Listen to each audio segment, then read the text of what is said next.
You guys did not miss the intro. I just don't have the new intro on my PC because I keep forgetting to do it because I'm a lazy chud. But let's get this started. Let's get this shit started. Today, we decided to do something where it's just we're going to go straight spitballing off the chat. So whatever you guys want to talk about, we can talk about. I told you guys get your questions ready. So let's start. Start with your questions. Whatever question and life advice to the universe you guys want, we're going to start with it. Some people said they had questions ready, so go ahead, bro. Drop your fucking questions in chat. We're going to be going one by one. Let's talk about Trump. What is there to talk about Trump? We all know he's a little bit of a,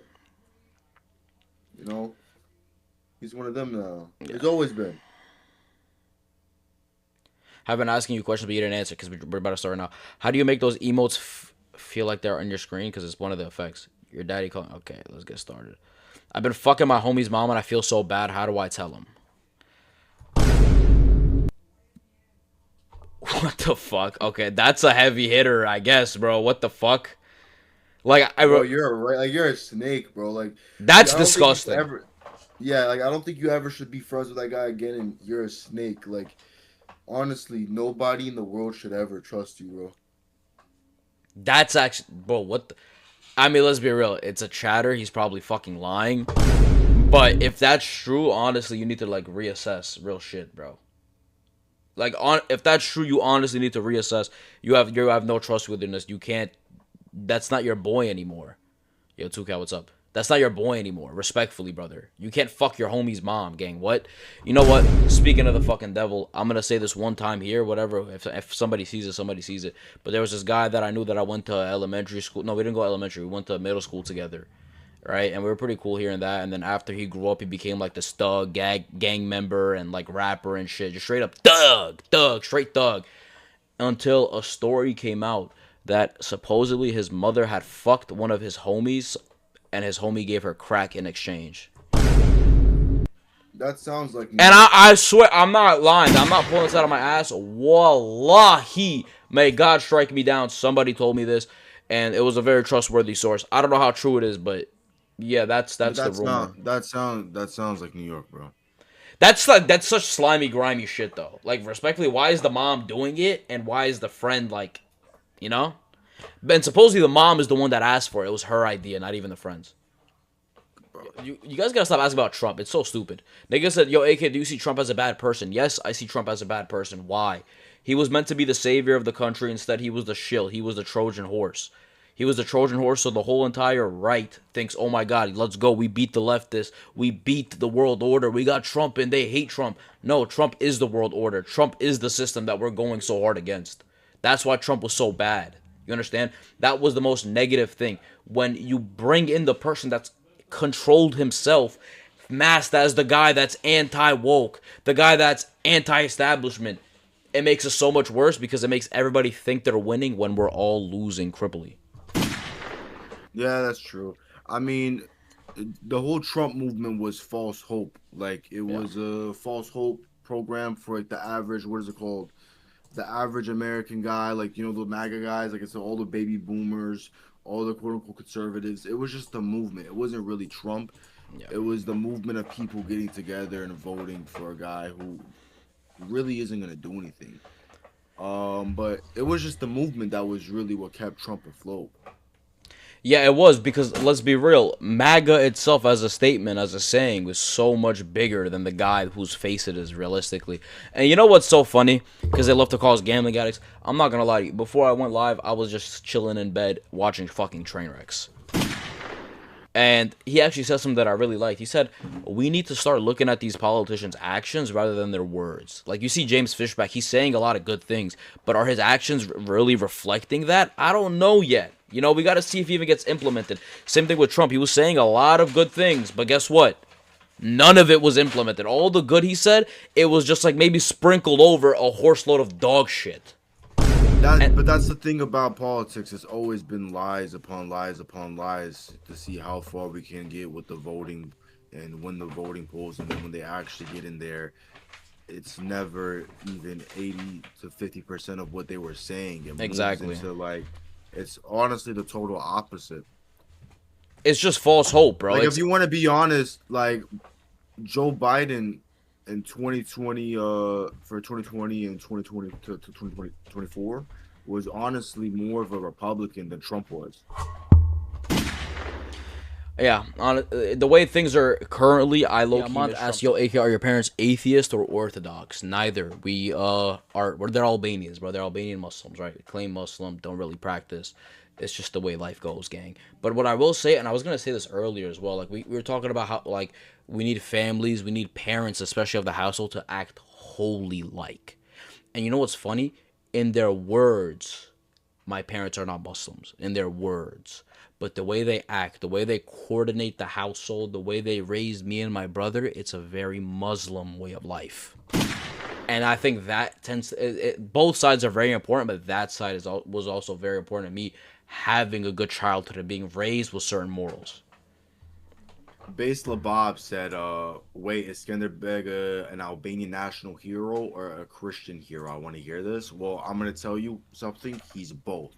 Skanderbeg is both. The reason why is he protected the Vatican from the Ottoman Empire invading, right? So he is considered a Christian hero because Islam would have been spread all over through, you know, Europe. But then he saved Albania through being conquered. It later on ended up getting conquered, but he saved it. He prevented it. So was it 28 different times he saved it? So he's considered both. Skanderbeg is both a Christian hero and he's also both an Albanian hero. Yeah, I mean, You can still be both. You don't have to separate the two. for the Albanian aspect of it, his revolts, they didn't do much physically as of us keeping the land, but what it did do is it raised the spirit of Albanians, right? It raised their Yeah. hopes of holy shit, we can actually fuck these Turks up. That's one positive. And the second positive thing that Skanderbeg did is he combined the feasts, right? Because during Ottoman rule, Albania was still Albania. There were still Albanians there. But at the same time, it was hard for us to be super connected to one another. Like the tribes or feasts, right? They were there, but they were far apart. There'd be rifts in between them. What Skanderbeg did said, no, fuck that shit. You guys, both of your tribes, you guys are gonna combine together because we gotta keep this fucking race going. That was the most beneficial thing he did because that's what kept us existing as a fucking race. That's what kept us existing as a people. It's so hard to be a perfect Muslim or Christian. You It's know what I mean? impossible. Nobody's ever gonna get there. Yeah, Bro. nobody can do it. It's so hard to be at your peak with it. That's why there's a push and pull. That's why there is a sin. That's why for you guys there is the what is it Iman. called? It's called Iman. Yeah, there's the iman. There's the iman where it's like it's a battle between faith and the message. And honestly, I feel like you guys it goes like that within life where it's like you're gonna be at your peak at a certain point and then it's gonna crash. And you have to know how to have balance. Balance is everything when it comes to religion, when it comes to looks, when it comes to wealth, when it comes to the mental. Yeah. It's all it really matters balancing it all out. If honestly, some people look for wealth, some people look for women, and some people look for fame. What you should really be looking for is balance. Yeah. Balance is key because if you're balanced, it just comes with ease. Be able to achieve anything that you want.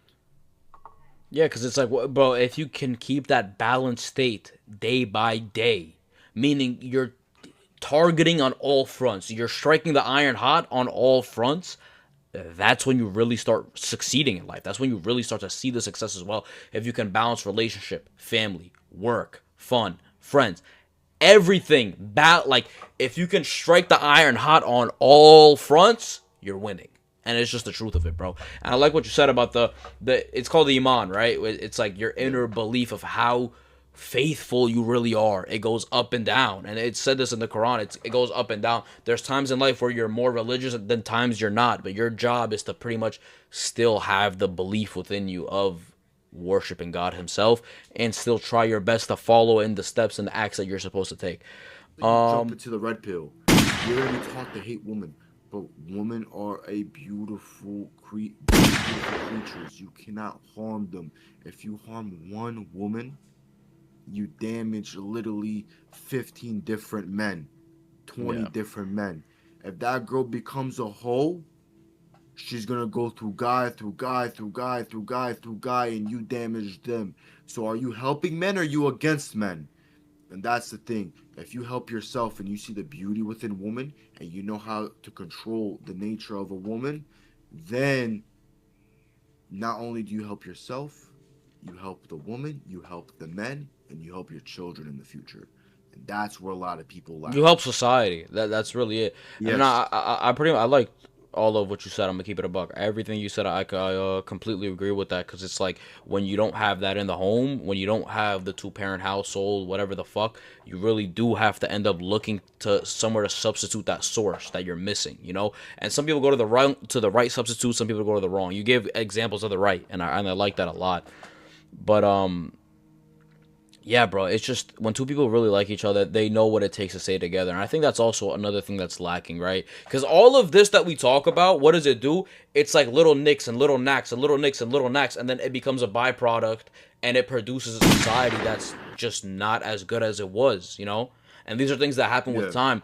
But nowadays, it's like people that are together, they won't even try to make that shit work. It's like, okay, I want this, you want that. If what you want doesn't align exactly with what I want, we can't do this. No, I need somebody else. Like, I think that's pretty stupid.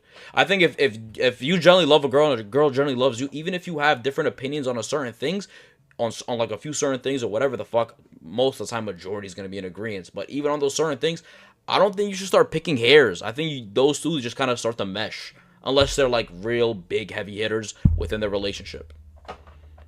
Well, yeah, you're not wrong. Well, like, there are a lot of red pill guys will like have this argument where it's like it's your way or the highway, and she has to go with that. Yeah. Well, it's like, bro, let's be honest. If you're following 10,000 different bitches, unfollow them. Like I told my girl straight up, I'm like, I'm very busy.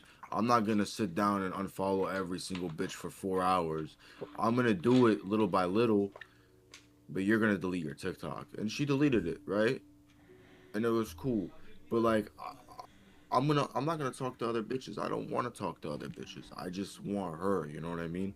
Where a lot of these red pill guys will be like, I'm still gonna follow the bitches and you're gonna delete your TikTok because that's based. And it's like, yo, bro, you're a homosexual. Like, really, like, you have no interest in that girl. There has to be a yin and yang. But it also goes I mean, down to, but it's like those guys. hold on. Let me just let me say this. Goes 2 down seconds. to, like, what's that one girl, Sabrina Carpenter, right? She pushes this feminism and all this shit where it's like my way or the highway, and the Marilyn Monroes and all of them. It's like these women get in their brain where it's like, I'm the queen, I'm the boss bitch, I'm gonna do what I want. So not only do the men have the red pill shit, they also have the feminist bitches who are, both of them are homos. Yeah. Where it's like, hey, you know what? It's our way or the highway, and that's why people are not gonna get married, and that's why there's gonna be divorce rates. Because on your feed, you see Tate.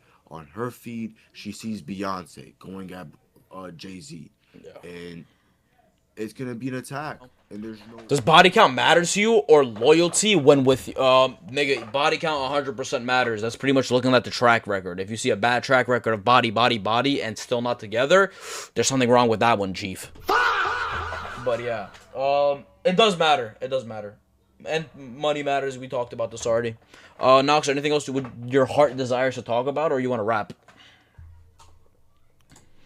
Do you have any more questions? Yeah, any more questions? If there's another good one, we'll get to it. But yeah, bro, we fucking killed it. And I saw we peaked at 500 viewers, so I brought up the botted shit, bro. Boys, we're at 20% engagement, over 100 unique chatters. Like, you don't see this shit anymore, bro. You don't see this shit anymore. And honestly, the fact that there's a need to have this fucking shitty website to be able to use to see if how botted somebody is just like, it's sad in the scene, but I don't give a fuck what the view count's at anymore. That shit could be 100, it could be 500, it could be 1,000. We don't give a fuck. Let's go. Hala Abba would not agree with you, AK. Blasikari, bro. It is what it is. It's my take. But, alright, boys. I think we're going to cut the pod here. This was Reject and Resist episode 2. I think, be honest, W's in the chat if you enjoyed this fucking episode. We went for 2 hours. W's in the chat if you enjoyed this episode of the podcast. I generally think we cooked. The chat was super engaged. You guys came with your questions. We were bouncing back and forth. W's in the chat if you enjoyed the seg. Yeah. No, I think it was. Me too. I think I spizzed. Oh, you got spizzed. I think it was way better than. No, Pod never did.